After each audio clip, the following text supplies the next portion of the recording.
Joining me in the studio is Jai Martinkovich. He's from Australians for Constitutional Monarchy. He's been with us here at the Sky News Centre this morning and talking about the visit by the Prince, the monarchy. Obviously, at times like this, Republicans tend to take the opportunity to bring up the whole debate about the Republic. Does the monarchy still have relevance for most Australians, do you think?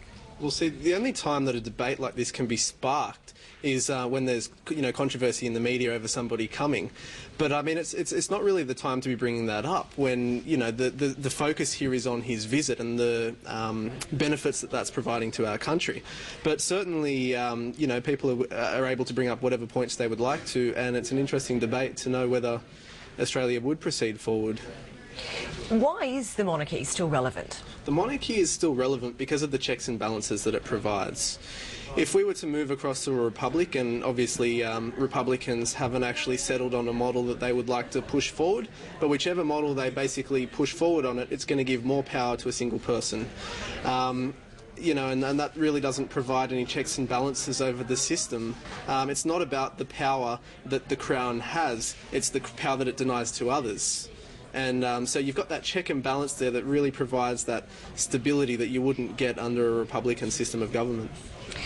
There's a survey out today that says that I think it's a majority of Australians who are asked would prefer to see Prince William become the next heir to become the next king, rather than Charles. To what do you attribute his popularity? Several factors. He's certainly good looking, young, so he certainly has the appeal from that to the general public. Although he's followed in the footsteps of his predecessors. All the crowned monarchs of Australia have been very involved with service in the military.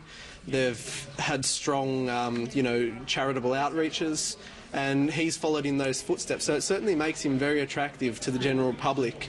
And I really think that the young factor there does play a significant role in his attraction. Yeah, I was reading this morning that a royal journalist who's been following the Prince was surprised that lots of young ladies that had gathered to see him in New Zealand at a couple of points, getting quite excited to see him, describing themselves as smitten. And she said, now Harry is quite the heartthrob, but I think many young Australian women might have a bit of a soft spot for William still. I think so. He's young, he's got the appeal. He's very popular among the girls, certainly among my female friends, my sister, they're all just head over heels for the guy. So it would settle the debate, let's put it that way. If he were to become the next King of Australia, or a future King of Australia, we wouldn't be becoming a republic anytime soon. Right, I think Kate Middleton might have a few things to say about that. I'm sure she would. Just quickly, Major General Mike Keating of the Australian Republican Movement, he's been quoted as saying, why is he here? Why is he coming? Yep.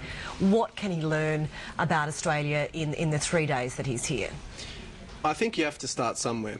Now, obviously, he was here when he was a baby, but he wouldn't have taken in anything, and it would have been not very much of a learning curve. So for him to come now, and even in a sort of a 2 to 3 day visit there, he can still get a very, general feel for the Australian people and us of him. And I think that that's certainly worthwhile to do. Okay. All right, Jai, thank you. We will keep you in the studio as we cross back to the Prince throughout the day on his busy itinerary of events today. Thank you, Jai.